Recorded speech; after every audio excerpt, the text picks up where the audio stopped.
Welcome back. We are going to continue through element 4, building a healthy mindset. And as I mentioned yesterday, while this is such an amazing element, we may go a little bit long. I'm going to try not to. Okay. But we're going to go through pages 107 to 111. I mentioned yesterday, we're talking about being above the line and below the line.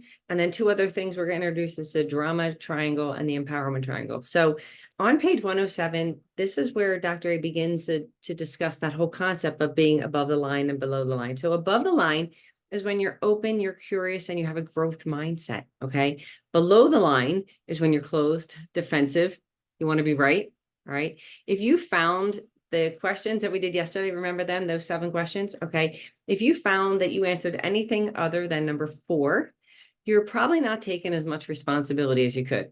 All right. I love how Dr. A says that if this is the case, it's not your fault. Okay. You are most likely still allowing your ancient brain, the one that's thinking that there's a tiger that's going to attack you, right? You're still allowing that brain to run the show. And you know what? You're not alone. Okay. It doesn't make you a better or a worse person. It actually just means that you're operating life mostly at an unconscious level. So most of us think the world should be a certain way. And when it's not, we become anxious or upset or frustrated. This sound familiar? We blame our surroundings. We blame others. We blame ourselves. Can you see how you can become, I can become closed, defensive, and consumed with being right? So you may be asking, why is it important for me to be above the line, to take responsibility, right, of how we respond to the world? Well, one, it'll certainly help the world be a better place, right? That's for sure. But it's also essential if you want to reach your healthiest self, okay, and live in that state of optimal well-being. And the first step is actually self-awareness, because you know what? If you're unaware, you can't improve. The second step is to decide that you're going to take responsibility for your behaviors and results. Okay. This is really important. It's very different from placing blame or responsibility on something or someone else that's outside of your control. Did you ever hear the question, is life happening to me or is life happening for me? Okay. I mean, gosh, we have this amazing life. Is it happening to you or is it happening for you? Who's in charge? When we place blame on others, we're giving away our power and we're surrendering control. But when we decide to be the dominant force in our lives, we are taking back our power and our responsibilities. Okay. Remember that, being the dominant force in your life? Dr. A goes into the drama triangle and the empowerment triangle. And you'll see me do this often because in the books, he has it as the triangle. Okay. So the drama triangle is actually 3 little triangles inside there that says victim, hero, or villain. So think of these statements, right? If you're going, what are you talking about? It's not fair. Or I'm here to save the day, or you're enabling victims, or, I blame you, I blame them, I blame myself, right? We're, who's at fault? Or it's being, done to me, right? Look what they're doing to me, right? We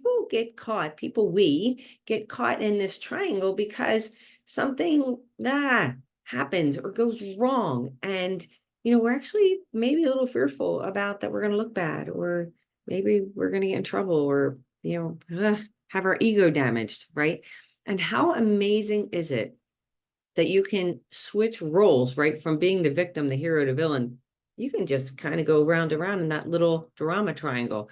And what happens? This leads to this state of internal unrest, anxiety, right? It's a highly stressed state. It also can lead to bad habits like emotional eating, right? It also can lead to increased alcohol intake, drug dependency. How about those smartphone addictions, right? Gambling, stress, depression. I mean, you name it. But here's the good news. There's another triangle, that empowerment triangle.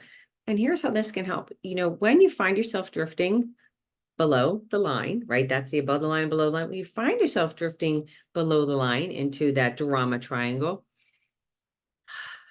you can take responsibility and shift upwards. And I tell you that because this will happen all the time, all day. It's not a perfection thing, okay? But when you find yourself drifting below the line, take responsibility. We learned last week about structural tension. I'm going to remind you, it's really, focus on your desired outcome. This is where you are, but here's your desired outcome. So focus on that rather than just to react to what's happening. Challenge yourself to be open and curious about these challenges that are coming, right? And use it as an opportunity to grow and improve rather than find someone to blame. Because, the obstacle in your life, that's actually going to become the way that you get better. Okay. And that's going to help you change your life.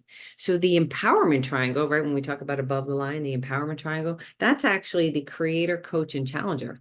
Okay. And so think of these statements. I am creating my new story. I help others get better. I empower others to be successful. Obstacles are going to help me get better. I'm open and curious to learn. How about this? I'm in charge of what happens. Okay. You may be thinking, you're out of your mind. It's absolutely impossible, because I know that's where I started. But Dr. Ray says, think of this as going to the mental gym. Okay. He's introducing this concept, and this is just the beginning. We're going to learn these little baby steps. Remember the word micro habits? Okay. That's what he's going to give us, some tools to help our rational brain. Now, just so you know, the rational brain is the thinking brain that actually does know best when it's calm. So he's going to give us tools to help our rational brain really be aware when our lower brain starts thinking that things go wrong. Okay. He wants us to wake up and not sleepwalk through life in this unconscious state. So that's it for today. Tomorrow, we're going to be talking about the stimulus and response, right? And as well, we're going to pull together the lizard, Labrador, and human brain. How awesome is that? All right. So thank you for joining me today. We reviewed the above and below the line, the drama triangle, and the empowerment triangle. And these are all in element 4 of your life book. So please feel free to like, comment, share this post. Hop on over to our YouTube channel called Healthy and Vibrant. I so look forward to seeing you tomorrow as we continue through this process.